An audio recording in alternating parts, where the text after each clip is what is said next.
Buongiorno, Year 9. Mi chiamo Jennifer Mangan. Some of you may know that. Other people in watching the video from other schools may not. Now, you might be asking yourselves, why is Miss Mangan speaking in Italian to us? After all, she's an English teacher. Well, the reason I'm doing that is because we're about to study a play together called The Taming of the Shrew, which is actually, for the most part, set in Italy, in Padua, in the northern part of Italy. And for that reason, I'm also holding up a package of pasta. That's the other Italian item that I have in my family home. You know, the different types of pasta: fettuccine, spaghetti, tagliatelle, penne. This one is a dinosaur pasta. Why dinosaur? Well, just a little bit of a visual joke there, because the play's rather old. It's 420 years old. Not as old as a dinosaur, but certainly you wouldn't find it on Netflix. I'm also holding up an Uno card. Of course, Uno in Italian means one. And there really will just be one reader here, whereas normally there'd be a full class full of volunteers reading the parts. Unfortunately, online learning means it's going to be me. But I do intend to read the play to you, stopping at salient points so that we can annotate, so that I can tell you what is going on. And I think it might be easier for us all to read along in that way. So this is going to be the first main scene. I would like to just make the note that we are skipping the induction. It's called the induction.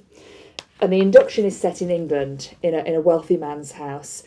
The characters in the induction bear no relation to any of the characters in the main part of the play. And the setting, I'm sure the setting of the setting of Italy is far more attractive to most listeners or audience members than the setting of England, which is pretty much at this time of year freezing, wet, a little bit drab, a bit grey, whereas the northern parts of Italy right now would be coming into spring, and they're just absolutely beautiful, high alpine sunlight and gorgeous Italian mountain flowers, little marmots running in the streets, nonnas selling cheeses and vegetables, and pasta hanging from the shop windows. How gorgeous. So I just wanted to paint the scene for you, because that's where our play begins. So if every student could skip the induction and meet me in Act 1, Scene 1, on a street in Padua.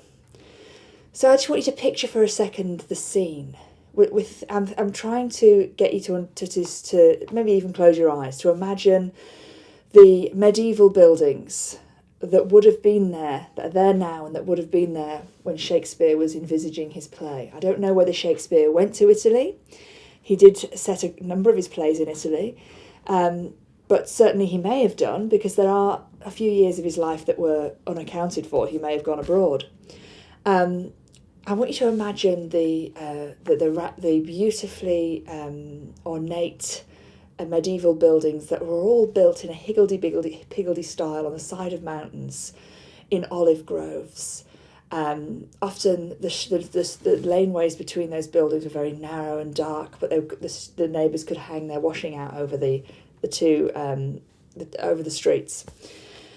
And I also imagine lots of stalls with selling fresh herbs and fresh fruit and veg, and the smell of citrus fruit coming up from the orange groves and the lemon groves. This region is also famous for its wine, its wild boar. And this is where the play begins. So in the play, we're talking about 420 years ago. So the clothing would be much different to what you'd see now. I'm thinking large floppy hats, velvet for the wealthy people, velveteen waistcoats, and very ornate cotton dresses, some satin, different fabrics like satin, silk. And certainly the play centres upon a wealthy family. And as the lights come up on the stage, what the audience would see is a character named Lucentio. So he's the first character the audience meets. He's a young man, maybe 18 years old. He's from the city of Pisa, where he was born and bred. Now, Pisa is much bigger in terms of its economy than Padua. You might have heard of the Leaning Tower of Pisa. But Padua had a much older university, and so for that reason, scholars in the north of Italy flocked to Padua for the wealth of knowledge that was contained in its library. The bigger the library, the deeper the learning. And so Lucentio came to Padua for that experience, as to be a student. And he's a newcomer and a stranger and a young man in the town. So we, the audience, see Padua through his eyes when we first arrive in the town. And he goes along with his servant Tranio. And what happens is he comes across a little scene of local people. And what he sees are some main characters. Baptista, an older man, a father figure. A 28-year-old woman called Catherine, who I imagine as being frowsty, meaning she's frowning. She's her eyes flash fire. I can imagine her snarling and baring her teeth. She's an angry woman. Not particularly attractive, because angry people, I suppose, aren't. She's furious. And as he takes this in, she's yelling and shouting in the street. Why is Catherine, the 28-year-old daughter of this wealthy man, Baptista, why is she yelling in the street? Well, I'll tell you. It's because alongside Catherine is her younger sister, Bianca, who is 17. Bianca is beautiful. I'm imagining flowing, possibly blonde, possibly auburn hair. I'm imagining apple cheeks, beautiful, slim figure. Perhaps Catherine isn't quite so slim, who knows? I'll leave it to your imagination. And she is on the cusp of her maidenhood. She's highly marriageable. Not only is she from a very wealthy family, but she embodies all of the qualities of the ideal Elizabethan woman. What were the qualities of the ideal Elizabethan woman? Elizabeth was on the throne in the 1600s when the play was written, and the ideal Elizabethan woman was demure, very, very modest. She was practically silent, unless spoken to, like Bianca, very, very quiet, softly spoken. And she was obedient. So there is the trinity of ideal womanhood in Elizabethan England and indeed in Europe. And there was Bianca. She was all the things her sister wasn't. She was silent, she was modest, and she was obedient. She did what she was told. If her father asked her to do this, she would do that. Whereas Catherine, disobedient, loud, to the point of fury all the time. Certainly not modest, immodest. She would wear, what I imagine, she would wear wild clothing. And in fact, lots of directors have had great fun imagining how Catherine would dress on stage. Maybe ugly colours, red clashing with purple, clashing with green. She deliberately dresses like a freak, so that she will upset and offend her father and her perfect sister Bianca. And so Lucentio comes across this very bizarre scene where what's happened is two older men from the village, again, quite wealthy men in the same peer group as the father, well known to the family, they approach and they again say to the father, now look at this beautiful Bianca walking by your side. Isn't she a gorgeous girl? How much would we love to marry her? What, both of us, we are rivals for her affection. So those men that are there are called Hortensio and I think Gremio, if I'm right. So it's Hortensio and Gremio. Yeah, Hortensio and Gremio are old men in the village, and they are both rivaling for Bianca's hand in marriage. Now, does Baptista say, yes, of course, old fellas, my peers, off you go and marry Bianca? Does he say that? No. He doesn't give them permission to marry her. You might think, well, why is that? You might say, well, maybe it's because they were really old. They were in their 50s, whereas she's 17. But actually, that's not the reason. Back then, a huge age gap like that wasn't seen as such a problem. Although I'm sure it would have been for the young girl betrothed to a much older man like that. No, the reason that Baptista will not marry Bianca to either Hortensio or Gremio, the old man in the village, is because he wants Catherine to be married first. He knows that unless Catherine is married first, he will never get her off his hands. She's 28. She's way beyond the age when most girls would have married, when most people would have married. So he knows he's got her for life, and she makes his life hell at home. And so he wants to get rid of her. And he needs one of these men to agree to marry her so that then another suitor can have Bianca's hand. If he lets Bianca go first, Catherine will stay with him forever. So this is the premise of the play. Baptista sets up a challenge to all the Italian suitors in Lombardy, the area of Italy where this is set. He says to all the eligible men in Lombardy, if you want to marry the beauty of Lombardy, the jewel in Padua's crown, one of you first has to marry my oldest daughter, Catherine.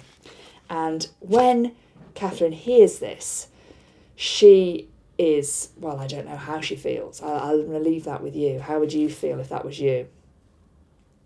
But what she does, how she reacts, is that Hortensio and Gremio start to mock her and say there's no way anyone would marry that. Sooner would I be hung and from the village green, sooner would I have eggs and potatoes thrown at my head and sit in the stocks than ever consent to marry such a harridan, such a creature, such a shrew. And that brings me to the play's title, The Taming of the Shrew, because Catherine is the shrew of this play. And what is a shrew? I'll tell you, it's an English animal, a bit like a native rat. It's got a very long, elongated nose, halfway between a mouse and a rat, and it lives in old cottages because it likes the old wooden strats and timber that hold the house up. And what those shrews do is they used to get inside the old houses and gnaw them away, gnaw all the wooden beams, so that the house would crumble on top of the inhabitants. And you didn't want a shrew in your house. But the reason women were insulted and called shrews were if they were nagging wives or daughters. Nagging, angry, obstreperous wives or daughters were all called shrews because little by little their poisonous tongues would undermine the fabric of the family home and everything would come crashing down. It's a great way to blame the women, isn't it, for any familial discord. Well, she's the poor old shrew. And that's the scene. So we're going to start reading this. I've summarised it for you. You now know what the main story is.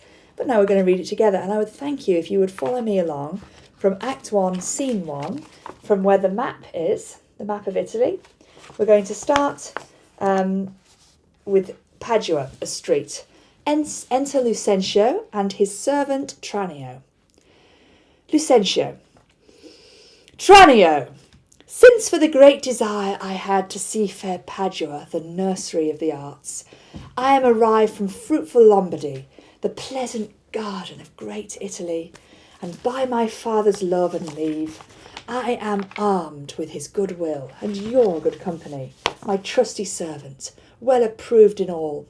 Here, let us breathe and happily institute a course of learning and ingenuous studies. Pisa, my home city, is renowned for good citizens, and Pisa gave me my being, and my father first, a merchant of great traffic through this world. Vincentio, my father, come of the Bentiavoli, Vincentio's son, brought up in Florence, it shall become to serve all hopes conceived to deck his fortune with his virtuous deeds. And therefore, Tranio, for the time I study virtue, and that part of philosophy will I apply that treats of happiness by virtue specially to be achieved. Tell me thy mind, for I have Pisa left, and here I am to Padua come as he that leaves a shallow plash to plunge him in the deep, and with such satiety seeks to quench his thirst. So there, Lucentio rather beautifully sums up the eagerness and enthusiasm that a young university student feels when he or she first leaves home. He's lucky enough to have his best friend Tranio with him, his servant, and he says, I've left Pisa because although Pisa is a great city, it doesn't have the depth of learning. In fact, Pisa is like a shallow puddle, a shallow plash, compared to this wonderful, rich, ancient Padua with its ancient library full of the depth and riches of the world's knowledge. And Tranio responds, Mi perdonato, gentle master mine. Pardon me, master. I am in all as affected as yourself. Glad that you thus continue your resolve to suck the sweets of sweet philosophy. Only, good master, while we do admire this virtue and this moral discipline, Let's be no Stoics, nor no stocks, I pray, or so devote to Aristotle's checks as Ovid be an outcast quite abjured. Balk logic with acquaintance that you have, and practise rhetoric in your common talk. Music and poesy used to quicken you. The mathematics and the metaphysics, fall to them as you find your stomach serves you. No profit grows where is no pleasure taken. In brief, sir, study what you most affect. Here, Tranio is saying, there is so much on offer at the university for a young man like you. You can study anything you want. It's not like now, where you have to choose one course like medicine and study medicine for 6 years. Back then, if you were a man, no women went to university. But if you were a man and you got to university, you would have been expected to study everything on offer. Philosophy, medicine, maths, Euclid, all the Latin, Greek languages, all the classics. And what Tranio is saying, just be careful not to study everything, but instead, before you step over the door of the university now, think to yourself, like a careers counsellor, he's saying, think to yourself, what is it you want to learn when you get in that university? What most makes you happy in life? What most affects you, influences you? And just choose those things that really call to you. And Lucentio says, Gramercies, Tranio, well do thou advise. If Biondello thou wert come ashore, we could at once put us in readiness, and take lodging fit to entertain such friends as time in Padua shall beget. Now, enter Baptista with his 2 daughters, Caterina and Bianca, Gremio, a pantaloon, and Hortensio, suitor to Bianca. But stay a while, what company is this? Tranio, Master, some show to welcome us to this town. Lucentio and Tranio stand by, meaning they just go to stage left and allow the other characters just to take centre stage. Baptista, Gentlemen, importune me no further, for how am I firmly resolved, you know. For how I firmly am resolved, you know, that is not to bestow my youngest daughter before I have a husband for the elder. If either of you both love Katharina, because I know you well, and love you well, dear gentlemen, leave shall you have to court her at your pleasure. Gremio, to cart her, rather. She's too rough for me. There, Hortensio, will you any wife? Caterina, to Baptista, I pray you, sir, is it your will to make a stale of me amongst these mates? Now, a stale is a prostitute or a laughingstock, a joke. Are you going to make a big joke of me amongst these mates of yours, these men? Hortensio, mates, maid? How mean you that? No mates for you, unless you were of a gentler, a milder mould. He's saying, you're not going to have a mate. She's saying to her, you'll never find a marriage for a mate. Because you're too rough. You need to be gentler. You need to be milder. You need to be softer. You need to be more womanly. Caterina says, in faith, sir, you shall never need to fear. I was it not halfway to her heart, but if it were doubt not her care should be, to comb your noddle with a 3-legged stool, and paint your face, and use you like a fool. Oh, she's absolutely furious now. She says to them, she yells at him, at Hortensio, if I was so stupid, if I had just half a brain cell and I did decide to marry you, then, you know, what I would be doing that for is simply to pick up a 3-legged stool as soon as I got you into my house and to whack you over the head with it until blood ran down your face like a painted clown. I would paint your face in your own blood. Wow. Okay, quite rich language, isn't it? She wants to paint his face. That's what she means. She doesn't mean put face makeup on. She wants to actually bloody him. Hortensio, from all such devils, good Lord, deliver us. Gremio, and me too, good Lord. Now, back to Tranio, the servant of Lucentio, who's listened to all this. He says, you can imagine how Tranio, the servant, feels. Like, what have we come to? This Padua is full of maniacs. Tranio says to his master Lucentio, hush, master, here's some good pastime towards. That woman, that wench, is stark mad. Oh, wonderful forward. So Tranio is basically saying that woman is mental, crazy, or maybe just extremely bold and forward. Lucentio says, but, mark in the other silence do I see the maid's mild behaviour and sobriety. Peace, Tranio. So immediately Lucentio has seen the other maid, the quiet maid, Bianca. A maid is another word for virgin or young girl. And he says, I see in her mild behaviour, sobriety, that she's not been drinking at all. She's very sober. Now he's so spellbound by her. He's saying to his servant, shh, don't speak. He's staring at this vision of loveliness. And that's all Lucentio can see, because indeed at this moment he falls in love with Bianca. Tranio. Well said, master. Mum, quiet. And gaze your fill. Mum just means be quiet. Gaze your fill. Baptista. Gentlemen, that I may soon make good what I have said, Bianca, get you in, and let it not displease thee, good Bianca, for I will love thee nevertheless, my darling girl. So then he says, Baptista, this very embarrassing shouting match has just happened in the street. And Baptista is saying, go on, Bianca, you go home, get inside, out of the view of all these strangers. Has it stopped?